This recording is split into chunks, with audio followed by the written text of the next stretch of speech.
What's up YouTube, Zero here, and welcome to the place where gamers, witches, wizards, and superheroes unite. Today, I have an epic battle against the Mantis in Tales of Arise. Now, the Mantis is probably going to be one of the first legendary Zeugles. I'm going to call him a legendary Zeugle that you'll encounter in this game. However, you're going to encounter the Mantis at level 10. You're going to be level 10. The Mantis is level 40.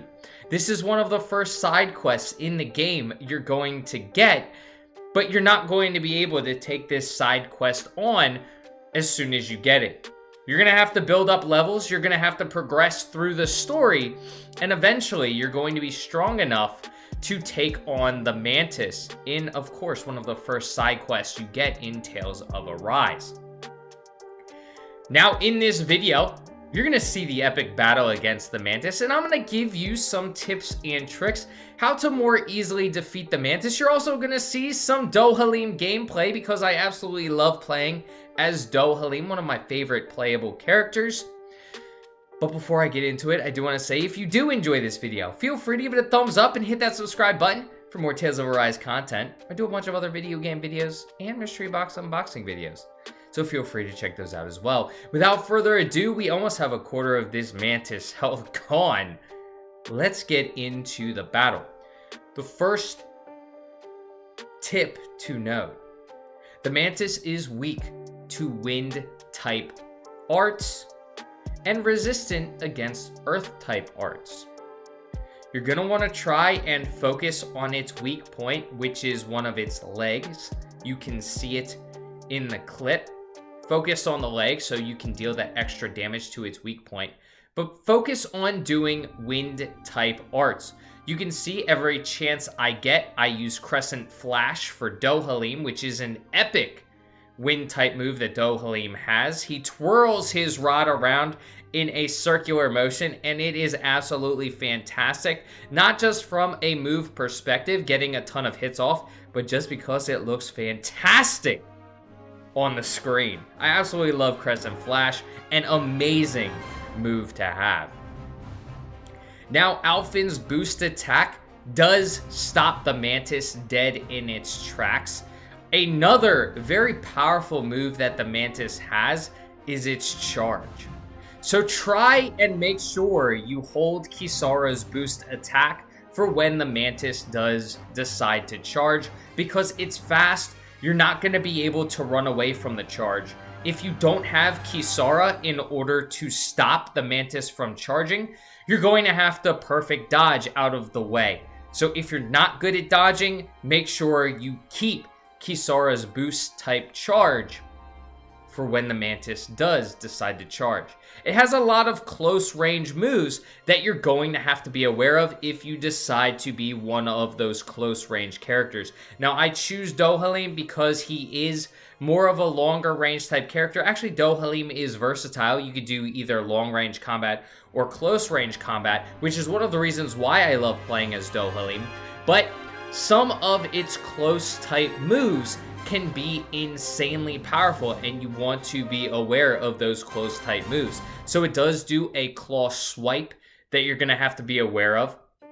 It also does a claw slam that you're going to be aware of, and it does a charged claw attack, another one that if you're up close and personal, you're going to have to be aware of it. But if you can stun or wait until it utilizes these moves, then you can get up close with Dohalim and get in that Crescent Flash. When it is deciding to take on your closer range characters, you can utilize Dohalim's longer range moves. Granted, you're not going to get the wind weakness, but at least you can cast from a distance with Dohalim. So that's why I prefer to use Dohalim, because I do get that distance. Now, when you're at about the halfway point against the Mantis, there are going to be some bees. Now, these bees, they do sting.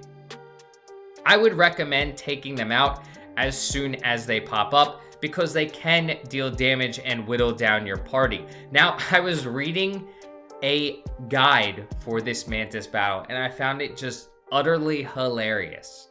It said, ignore the bees, because on normal and story mode difficulty, they do barely any damage. Well, that's great, but there are 2 other difficulties in this game, and they're pretty damn hard. Why? Why would you be looking for a tips and tricks video if you're playing on story mode? As the name suggests, story mode. You're playing the game for the story. It's a breeze to get through story mode. So 99% likelihood, you don't need tips and tricks if you're playing on story mode. Normal, maybe, but most people looking for tips and tricks, they're going to be playing on the harder difficulties. So to tell people, oh, ignore the bees, they barely do any damage on story mode.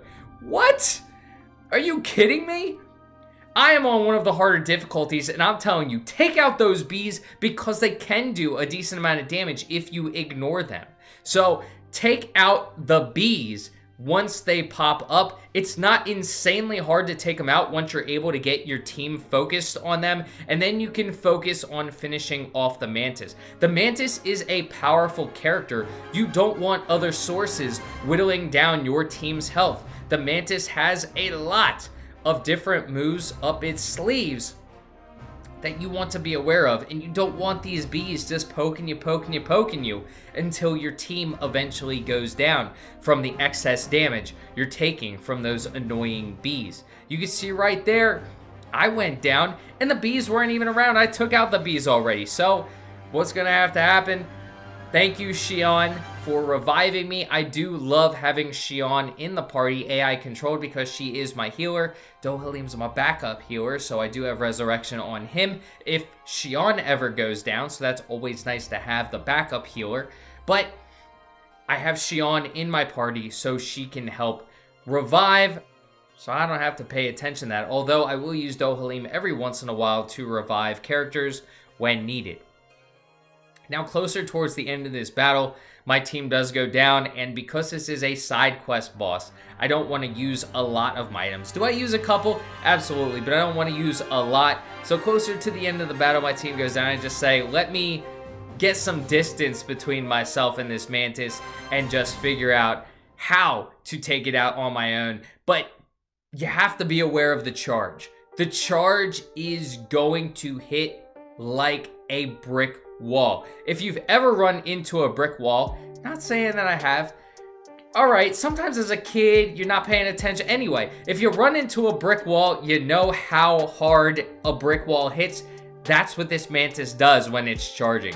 So try and keep Kisara alive. She's going to be huge to stopping this Mantis when he's in his charge. Granted, you can also use Alfin's boost attack while the Mantis is in the charge to take him out. It's just something you gotta be aware of because that charge is fast. You're not gonna be able to run away from it, so you gotta dodge. If you are amazing at dodging, then dodge it. If you're not amazing at dodging, then make sure you're using some of those boost attacks to stop the Mantis dead in its tracks. And it also allows you to utilize Crescent Flash to target the weak spot so you can deal that extra damage with that wind type energy, the wind type arts on the weak spot. Now we are coming down to the end of the video. Let me know in the comment section if you've defeated this giant praying mantis. Let me know if you've passed. Maybe you just didn't want to face this mantis. I don't know.